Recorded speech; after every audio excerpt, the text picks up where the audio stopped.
Hello दोस्तों, स्वागत है आपका मेरे यूट्यूब चैनल परीक्षा प्लान में। आज की वीडियो में सी-टेट एग्जाम के लिए सामाजिक अध्ययन के महत्वपूर्ण प्रश्नों पर चर्चा करेंगे। तो चलिए वीडियो को शुरू करते हैं। पहला प्रश्न है, प्राचीन तमिलनाडु में यह करना है कि बस्तियों को उर कहते थे। किसकी बस्तियां थी जिनको उर कहा जाता था, ये बताना है। पहला विकल्प है व्यापारियों, दूसरा विकल्प है कुलीन व्यक्तियों, तीसरा विकल्प है किसानों और चौथा विकल्प है शिल्पकारों।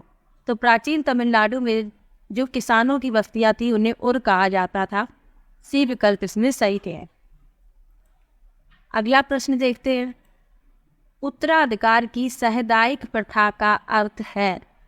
पहला विकल्प है पसंदीदा पुत्र को अपने पिता की संपत्ति विरासत में मिलना, दूसरा विकल्प है ज्येष्ठ पुत्र को अपने पिता की संपत्ति विरासत में मिलना, तीसरा विकल्प है सभी पुत्रों व पुत्रियों के बीच विरासत का विभाजन और चौथा विकल्प है सभी पुत्रों के बीच विरासत का विभाजन। तो उत्तराधिकार की सामुदायिक प्रथा का अर्थ है सभी पुत्रों के बीच विरासत का विभाजन। पुत्रियों के बीच विरासत का विभाजन नहीं है, इसमें सिर्फ पुत्र ही शामिल हैं। डी विकल्प इसमें सही है। अगला प्रश्न देखते हैं। मराठी में लिखे भक्ति गीतों को किस नाम से जाना जाता है। पहला विकल्प है स्तोत्रम, दूसरा विकल्प है भजनम, तीसरा विकल्प है प्रबंधम और चौथा विकल्प है अभंग। तो मराठी में जो भक्ति गीत लिखे जाते हैं उन्हें अभंग नाम से जाना जाता है। डी विकल्प इसमें सही है। अगला प्रश्न देखते हैं। निम्नलिखित में से कौन सा शब्द मध्य प्रदेश में स्थानांतरित कृषि के लिए इस्तेमाल होता था। पहला विकल्प है बीघा, दूसरा विकल्प है बेवर, तीसरा विकल्प है बैगा और चौथा विकल्प है महाल। तो मध्य प्रदेश में स्थानांतरित कृषि के लिए बेवर शब्द का इस्तेमाल किया जाता था। बी विकल्प इसमें सही है। अगला प्रश्न देखते हैं। किसने जिन्ना के द्विराष्ट्र सिद्धांत का विरोध किया। पहला विकल्प है सरदार वल्लभ भाई पटेल, दूसरा विकल्प है खान अब्दुल गफ्फार खान, तीसरा विकल्प है वीर सावरकर और चौथा विकल्प है मौलाना आजाद। तो जिन्ना के द्विराष्ट्र सिद्धांत का विरोध मौलाना आजाद ने किया था। डी विकल्प इसमें सही है।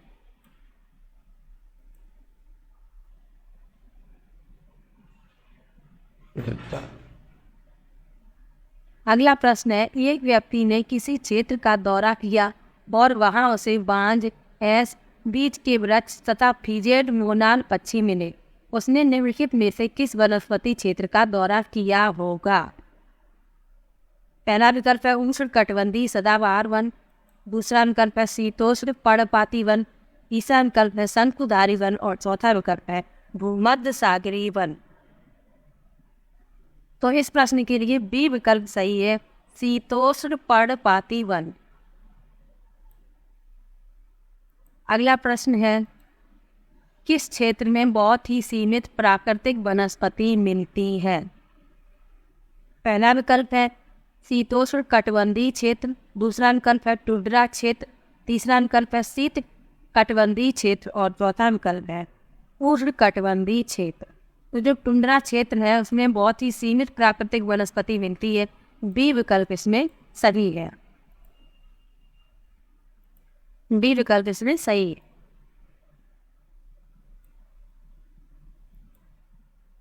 अगला प्रश्न देखते हैं। पवन के निक्षेपण को कहा जाता है। पहला विकल्प है लोएस, चिकनी मिट्टी, दूसरा विकल्प है छत्रक सैन, तीसरा विकल्प है हेमोड और चौथा विकल्प है स्टैक। तो जो पवन के निक्षेपण को लोएस कहा जाता है, चिकनी मिट्टी। ए विकल्प इसमें सही है। अगला प्रश्न देखते हैं। जिस स्थान पर कोई नदी किसी अन्य जल निकाय में मिलती है उसे कहते हैं। पहला विकल्प है डेल्टा, दूसरा विकल्प है तटबंध, तीसरा विकल्प है गोखुर झील और चौथा विकल्प है नदी मुहाना। तो जिस स्थान पर कोई नदी किसी अन्य जल निकाय से मिलती है उसे नदी मुहाना कहा जाता है। डी विकल्प इसमें सही है। अगला प्रश्न है। चीन, मलेशिया और इंडोनेशिया निम्न में से किस खनिज के अग्रणी उत्पादक देश हैं? पहला विकल्प है सीसा, दूसरा विकल्प है टिन, तीसरा विकल्प है निकेल और चौथा विकल्प है जस्ता। तो चीन, मलेशिया और इंडोनेशिया जो है वो टिन के उत्पादन में अग्रणी है। बी विकल्प इसमें सही है। अगला प्रश्न देखते हैं। सीढ़ीदार खेती में भूमि के सपाट टुकड़े के किनारे को ऊपर उठा दिया जाता है ताकि पहला विकल्प है फसल को कीटों से बचाया जाए, दूसरा विकल्प है पानी भरा रह पाए, तीसरा विकल्प है खाद बह ना पाए और चौथा विकल्प है फसलों के बीच दूरी रखी जा सके। तो सीढ़ीदार जो खेत होते हैं उनमें सपाट भूमि के टुकड़े के किनारे को ऊपर उठा दिया जाता है क्यों, ताकि उसमें पानी भरा रह पाए। बी विकल्प इसमें सही है। अगला प्रश्न देखते हैं। नगर निगम में चुने गए सदस्यों को क्या कहते हैं? पहला विकल्प है सीनेटर, दूसरा विकल्प है प्रतिनिधि, तीसरा विकल्प है अधिशासी कार्यपालक और चौथा विकल्प है पार्षद। तो नगर निगम में जो सदस्य चुने जाते हैं उन्हें पार्षद कहा जाता है। डी विकल्प इसमें सही है। अगला प्रश्न देखते हैं। मुख्यमंत्री और अन्य मंत्रियों को कौन नियुक्त करता है? पहला विकल्प है प्रधानमंत्री, दूसरा विकल्प है राष्ट्रपति, तीसरा विकल्प है राज्यपाल और चौथा विकल्प है उच्च न्यायालय का मुख्य न्यायाधीश। तो मुख्यमंत्री और अन्य मंत्रियों की नियुक्ति राज्यपाल द्वारा की जाती है। सी विकल्प इसमें सही है। अगला प्रश्न देखते हैं। भारत में सरकार के एक से अधिक स्तर होने का मुख्य कारण है? पहला विकल्प है समुदायों की अधिक संख्या, दूसरा विकल्प है सीमांत क्षेत्रों की सुरक्षा, तीसरा विकल्प है रियासतों को संतुष्ट करना और चौथा विकल्प है ब्रिटिश शासन के समय व्यवस्था की अच्छी जानकारी देना। तो भारत में सरकार के एक से अधिक स्तर होने का मुख्य कारण है समुदायों की अधिक संख्या। ए विकल्प इसमें सही है। अगला प्रश्न देखते हैं। भारतीय संविधान के अनुसार एक धर्मनिरपेक्ष राज्य को चाहिए। पहला विकल्प है प्रभुत्वशाली धर्म को अन्य धर्मों को अपने तहत लाने के लिए प्रेरित करना, दूसरा विकल्प है राष्ट्र निर्माण के लिए धार्मिक गतिविधियों में शामिल होना, तीसरा विकल्प है किसी एक धर्म को समर्थन नहीं देना और चौथा विकल्प है देश में धार्मिक संघर्ष में हस्तक्षेप नहीं करना। तो इस प्रश्न में सी विकल्प सही है, किसी एक धर्म को समर्थन नहीं देना। धर्मनिरपेक्ष का मतलब है सभी धर्मों का समान सम्मान किया जाता है, समान व्यवहार है उनके साथ, सभी धर्मों के प्रति समान व्यवहार, इसलिए इसमें सी विकल्प सही होगा। अगला प्रश्न है। किसी समुदाय के गेटोआइजेशन की प्रक्रिया का नतीजा होता है? पहला विकल्प है उसका बाकी समाज से अलगाव, दूसरा विकल्प है उनकी संस्कृति का विविधीकरण, तीसरा विकल्प है अल्पसंख्यकों का संरक्षण और चौथा विकल्प है उनका सामाजिक सशक्तिकरण।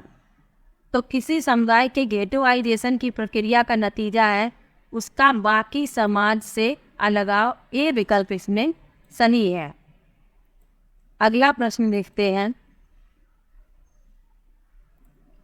अगला प्रश्न है। शूरवीरों एवं वीरांगनाओं के बारे में भव्य एवं लंबी रचनाएं हैं तथा इनमें देवताओं से संबंधित कहानियां कथाएं भी सम्मिलित हैं। इसे फिल करना है। पहला विकल्प है ऐतिहासिक, दूसरा विकल्प है संदर्भिकाएं, तीसरा विकल्प है वृत्तांत, तीसरा विकल्प है महाकाव्य और चौथा विकल्प है वृत्तांत जिसे आख्यान भी कहते हैं। तो इस प्रश्न के लिए सी विकल्प सही है, महाकाव्य। महाकाव्य शूरवीरों एवं वीरांगनाओं के बारे में भव्य एवं लंबी रचनाएं हैं तथा इनमें देवताओं से संबंधित कहानियां कथाएं भी सम्मिलित हैं। सी विकल्प सही है। अगला प्रश्न देखते हैं। यदि वेद समाज ने रूढ़िवादी हिंदुत्व के अंधविश्वासों की सख्त निंदा की तो प्रार्थना समाज ने फिर करना है प्रयास किया। पहला विकल्प है जाति बंधनों के उन्मूलन के लिए, दूसरा विकल्प है विचारों की स्वतंत्रता के लिए, तीसरा विकल्प है मुसलमानों को पश्चिमी विज्ञान से परिचित करने के लिए, और चौथा विकल्प है बाल विवाह की अनुमति के लिए। तो इस प्रश्न में ए विकल्प सही है। प्रार्थना समाज ने जाति बंधनों के उन्मूलन के लिए प्रयास किए। ए विकल्प इसमें सही है। अगला प्रश्न है राष्ट्रीय आंदोलन के नरमपंथी नेताओं ने। पहला विकल्प है महसूस किया कि जब भारतीयों की उचित मांगों की बात आती है तो अंग्रेज के मन में स्वतंत्रता के विचारों के लिए कोई सम्मान नहीं था। अगला विकल्प है आत्मनिर्भरता और रचनात्मक कार्य पर जोर दिया। तीसरा विकल्प है प्रार्थना की राजनीति विफल हो गई, और चौथा विकल्प है देश की आर्थिक विनाश के विरुद्ध जनमत तैयार किया। तो राष्ट्रीय आंदोलन के जो नरमपंथी नेता थे उन्होंने देश की आर्थिक विनाश के विरुद्ध जनमत तैयार किया था। यहाँ पर की नहीं है, छोटी की मात्रा नहीं है, की हुए देश की आर्थिक विनाश के विरुद्ध जनमत तैयार किया। डी विकल्प इसमें सही है। अगला प्रश्न देखते हैं निम्न में से कौन से अंटार्कटिका में भारत का उपकेंद्र नहीं है। कौन से नहीं, कौन सा अंटार्कटिका में भारत का उपकेंद्र नहीं है ये बताना है। मतलब 3 है इसमें और 1 नहीं है, जो नहीं है वो बताना है। पहला विकल्प है मैत्री, दूसरा विकल्प है दक्षिण गंगोत्री, तीसरा विकल्प है भारती, और चौथा विकल्प है अदिति। तो अंटार्कटिका में भारत के जो उपकेंद्र हैं वो कौन कौन से हैं? एक मैत्री है, एक दक्षिण गंगोत्री है और एक भारती है, लेकिन अदिति उसमें शामिल नहीं है। 3 ही वहाँ पर उपकेंद्र है, तो इसमें नहीं है पूछा गया है, इसलिए डी विकल्प सही होगा। अगला प्रश्न देखते हैं कर्क रेखा, भूमध्य रेखा और मकर रेखा निम्नलिखित में से किन महाद्वीपों से नहीं गुजरती है? पहला विकल्प है उत्तर अमेरिका और अंटार्कटिका, दूसरा विकल्प है ऑस्ट्रेलिया और अंटार्कटिका, तीसरा विकल्प है यूरोप और अंटार्कटिका, और चौथा विकल्प है केवल अंटार्कटिका। तो जो कर्क रेखा, भूमध्य रेखा और मकर रेखा है वो यूरोप और अंटार्कटिका से नहीं गुजरती है। सी विकल्प इसमें सही है। अगला प्रश्न देखते हैं पश्चिमी घाट में किस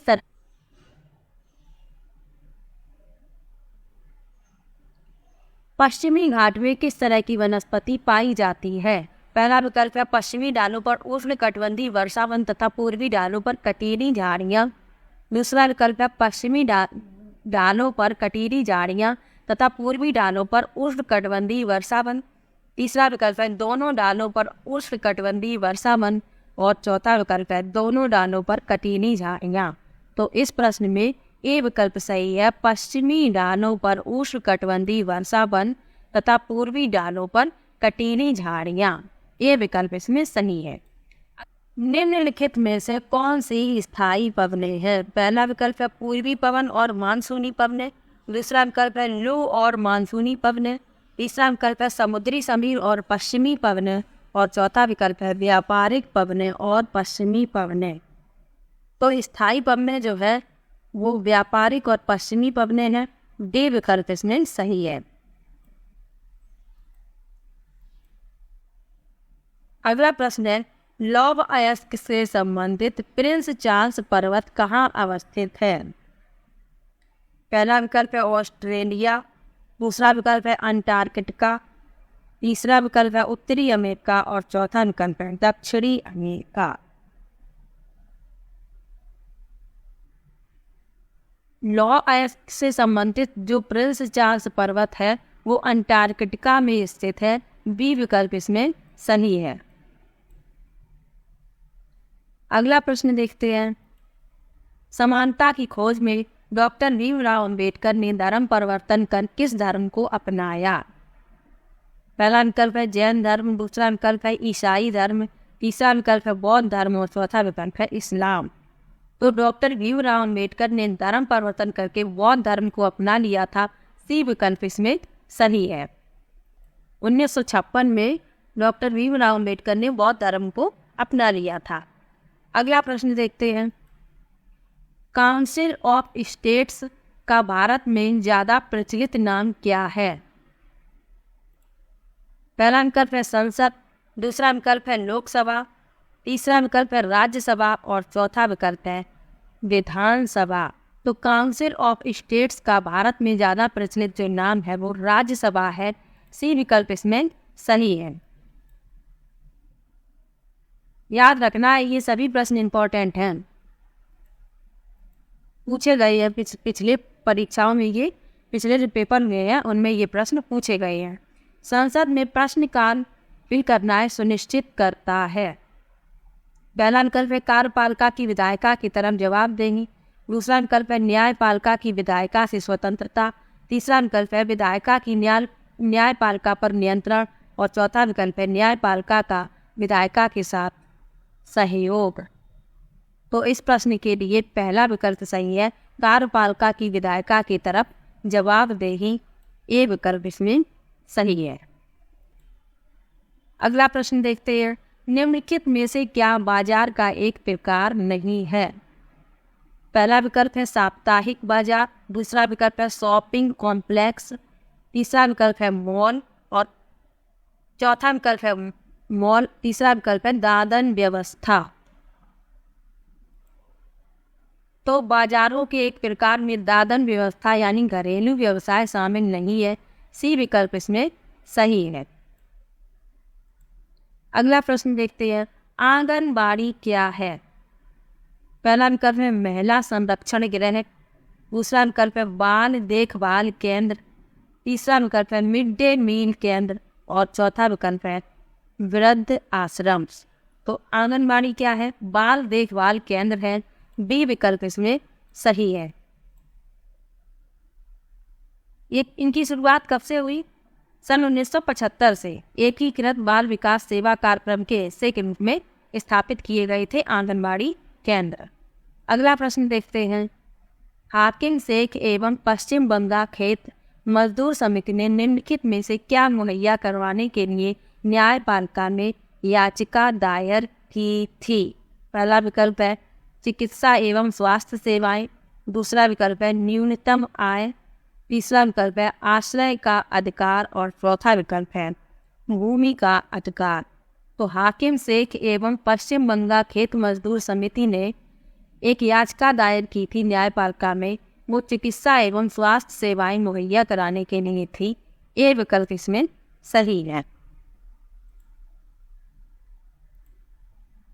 तो ये सामाजिक अध्ययन के 30 महत्वपूर्ण प्रश्न थे। यदि आप लोगों को इस वीडियो की PDF चाहिए तो आप टेलीग्राम ग्रुप को ज्वाइन कर सकते हैं। डिस्क्रिप्शन बॉक्स में उसका लिंक दिया है।